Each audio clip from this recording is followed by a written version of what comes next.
नमस्ते, सलाम, सत श्री अकाल। मैं हूँ तेरा दोस्त होस्ट कैम बैक पैकर। गैस आज मैं आया हूँ जनकपुर मिथिला धाम, माँ सीता जन्मभूमि, भगवान राम का ससुराल। तो गैस आज मैं इस वीडियोज़ के थ्रू आप लोगों को दिखाऊंगा और आप लोगों को बताऊंगा यहाँ के रहस्य और कुछ हिस्ट्री। तो बने रहिए इस वीडियो के अंत तक। अगर हमारे चैनल पर आप नए हो तो चैनल को सब्सक्राइब कर दीजिए, साथ ही बेल आइकन को प्रेस कर दीजिए और बने रहिए वीडियो के अंत तक। दोस्तों, इस मंदिर का निर्माण टीकमगढ़ की महारानी वरिसा भानु ने करवाई थी। 1910 ईस्वी में यह मंदिर बनके तैयार हुआ था। टोटल 16 साल लगी थी इस मंदिर को बनने में। 1895 ईस्वी से इसका निर्माण शुरू हुआ था और इसे 9 लाख में बनाया गया था, जिसके वजह से इस मंदिर को 9 लखा मंदिर भी कहा जाता है। और दोस्तों, इस मंदिर के निर्माण होने से पहले यहाँ पर जंगल हुआ करता था, जहाँ पर एक सूर्यकिशोर दास नाम के महर्षि तपस्या करते थे अपनी कुटिया बनाकर। उसी दरमियान उन्हें माँ सीता की स्वर्ण रूपी प्रतिमा की प्राप्ति होती है, जिसके बाद वहाँ पर वो रख के उनका पूजा करते हैं। उसी समय टीकमगढ़ की महारानी वरिसा भानु ने वहाँ गई, जिनको पुत्र प्राप्ति नहीं हो रहे थे, जिसके वजह से वो वहाँ जाती है और माँ सीता से यह विनती करती है कि अगर मुझे पुत्र की प्राप्ति होगी तो मैं यहाँ पर एक भव्य मंदिर बनाऊँगा। जिसके बाद उनको पुत्र की प्राप्ति होती है और वो एक भव्य मंदिर का निर्माण करता है, जिनका नाम माँ जानकी टेम्पल के रूप में रखा गया है। तो वही यह टेम्पल है जिसको हम लोग माँ सीता की जन्मभूमि, माँ सीता की लालन पालन यहीं पे ज़्यादा समय हुई थी, क्योंकि रामायण त्रेता युग में ही संपन्न हुआ था। जिसके बाद उसके अवशेष आज भी कुछ न कुछ यहाँ पर मिलते रहते हैं और इसी जगह पर रामायण की रामचरितमानस में इस जगह का व्याख्या किया गया है।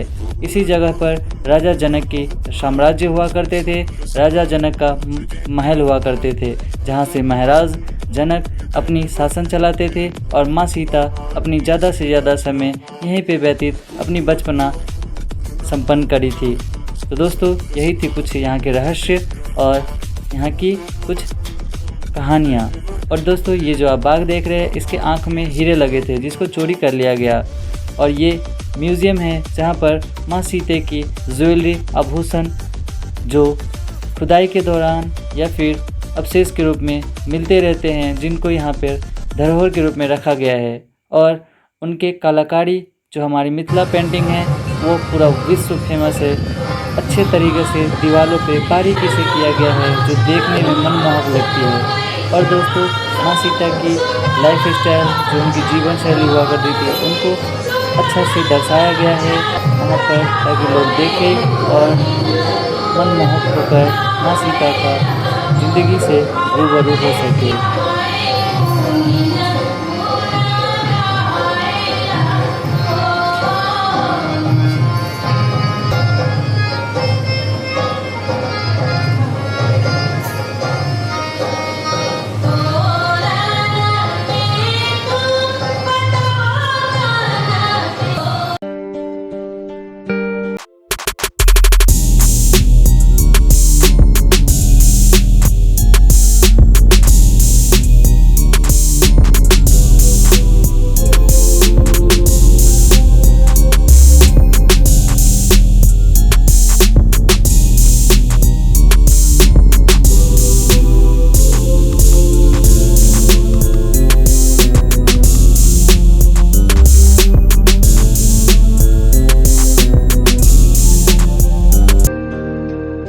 दोस्तों, ये माँ सीता की ज्वेलरी, कपड़े, ये सारा यहाँ पे कलेक्शन रखा गया है, जो खुदाई के दौरान वहाँ पे मिली थी।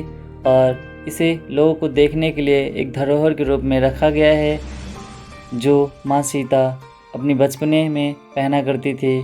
हर रोज़ हर तरह के ड्रेस, हर तरह की ज्वेलरियाँ जो माँ सीता पहना करती थी, वो सारा चीज़ टैग के साथ लगा हुआ है। आप जब भी जाएंगे तो इन चीज़ों को देखकर अपने आप को सौभाग्य प्राप्त करेंगे कि माँ सीता के जन्म, स्टाइल, उनकी लाइफ, सारा चीज़ आपको देखने और सीखने को मिलेगा।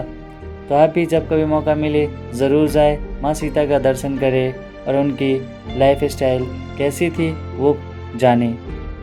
तो दोस्तों, अब हम जा रहे हैं माँ सीता विवाह भवन, जिसे हम मड़वा भी कहते हैं। इसकी प्राइस भी 10 रुपये है। IC 7 रुपये। तो हम जा रहे हैं अभी विवाह मंडप। तो दोस्तों यही वो जगह है जहां भगवान राम और मां सीता की शादी समारोह संपन्न हुआ था। इसी मंडप में भगवान राम और मां सीता की शादी हुई थी, जिसमें एक ओर अयोध्यागण और दूसरी ओर जनक नंदिनी की ओर के सारे फैमिली मेम्बर विराजमान हैं। और वहीं पे भगवान राम, मां सीता और भरत, शत्रुघ्न, लक्ष्मण सभी भगवान के तीनों भाइयों और उनकी पत्नियों के साथ मंदिर का निर्माण किया गया है, जिसको आप वहाँ पे देख सकते हैं।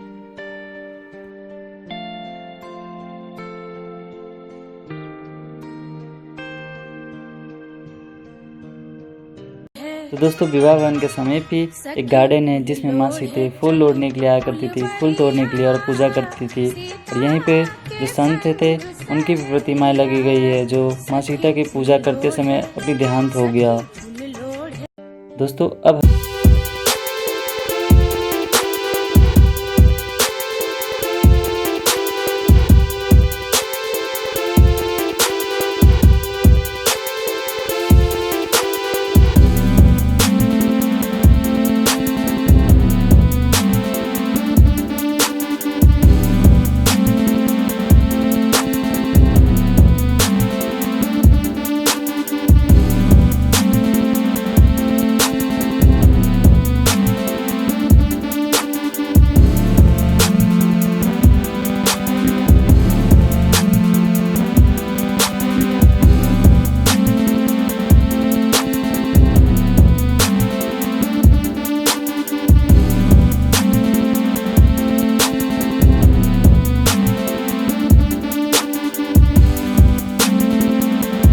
दोस्तों भगवान राम मंदिर के सामने एक तालाब है, गंगा सागर तालाब, जिसको यहाँ के सबसे पवित्र तालाब माना जाता है। माँ सीता यहाँ स्नान करती थी।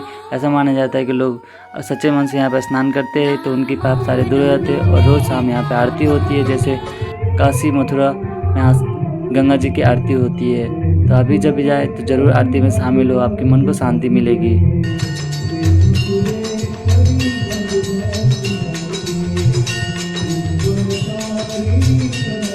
तो दोस्तों यही थी जनकपुर मिथिला धाम के कुछ व्यूज़ सारा। तो वीडियो अच्छी लगी तो लाइक कर दो, चैनल सब्सक्राइब कर दो। फिर मिलेंगे नए वीडियो में नए एनर्जी के साथ। तो इसलिए अपना ख्याल रखिएगा। Bye bye.